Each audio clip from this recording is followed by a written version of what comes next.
إن الله كان عليكم رقيبا وآتوا اليتامى أموالهم ولا تتبدلوا الخبيث بالطيب ولا تأكلوا أموالهم إلى أموالكم إنه كان حوبا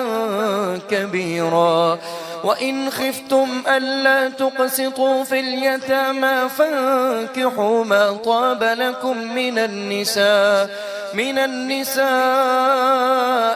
مثنى وثلاث ورباع فإن خفتم ألا تعدلوا فواحدة أو ما ملكت أيمانكم ذلك أدنى